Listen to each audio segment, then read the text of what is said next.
IPL match number 30 അവസാനിച്ചപ്പോൾ ചെന്നൈക്ക് ആശ്വാസ വിജയമായിരുന്നു ലഭിച്ചത്. അതുകൊണ്ട് ഈ മത്സരത്തിന്റെ ഒരു റിവ്യൂ ആണ് ഈ വീഡിയോയിലൂടെ നമ്മൾ കാണാൻ പോകുന്നത്. വീഡിയോയിലേക്ക് കടക്കുന്നതിന് മുൻപായി ഇതുപോലെ കൂടുതൽ IPL വാർത്തകൾക്ക് വേണ്ടി ഈ ചാനൽ മറക്കാതെ സബ്സ്ക്രൈബ് ചെയ്യൂ. ഇന്നലെ ടോസ് ലഭിച്ച ചെന്നൈ ബൗളിംഗ് തിരഞ്ഞെടുത്തപ്പോൾ തകർപ്പൻ തുടക്കമായിരുന്നു ടീമിന് ലഭിച്ചത്.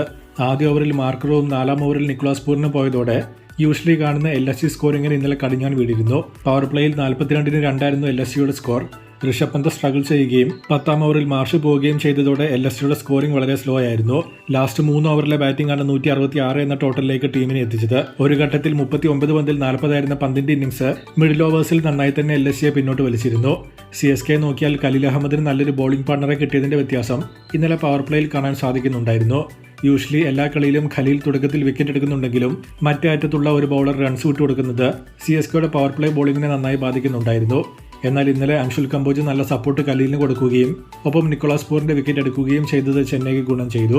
LSGയുടെ ടോപ്പ് 3 ആണ് ഹെവി സ്കോറിംഗ് നടത്തിക്കൊണ്ടിരുന്നത്. അവരെ ഇന്നലെ സൈലന്റ് ആക്കിയതിന്റെ ഡിഫറൻസ് സ്കോർ ബോർഡിലുണ്ടായിരുന്നു.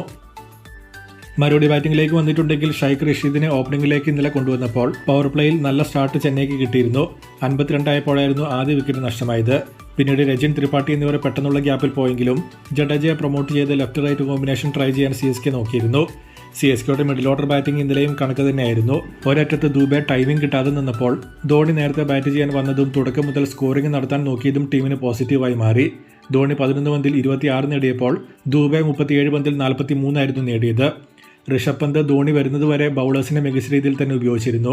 എന്നാൽ സ്പിന്നേഴ്സിന് സപ്പോർട്ടുള്ള ഒരു ട്രാക്കിൽ 3 ഓവറിൽ 18 മാത്രം വഴങ്ങി 2 വിക്കറ്റ് എടുത്ത രവി ബിഷ്ണോയിയെ എന്തുകൊണ്ട് ധോണിക്കെതിരെ കൊണ്ടുവന്നില്ല എന്നത് സർപ്രൈസിംഗ് ആയി തോന്നിയിരുന്നു. യൂഷ്വലി ധോണി വരുമ്പോൾ സ്പിൻ എന്നത് എല്ലാ ടീമിന്റെയും തന്ത്രമാണ്. എന്നാൽ അതിനു പകരം ധോണി വന്നതു മുതൽ പേസ് മാത്രമായിരുന്നു പന്ത് കൊടുത്തത്. പ്രത്യേകിച്ച് 19ാം ഓവറിൽ ഠാക്കൂറിനെ കൊണ്ടുവന്ന് 19 റൺസ് വിട്ടുകൊടുത്തത് വളരെ മോശമായി തന്നെ തോന്നിയിരുന്നു. ആ ഓവറിൽ ബിഷ്ണോയി ആയിരുന്നു ബെസ്റ്റ് ഓപ്ഷൻ.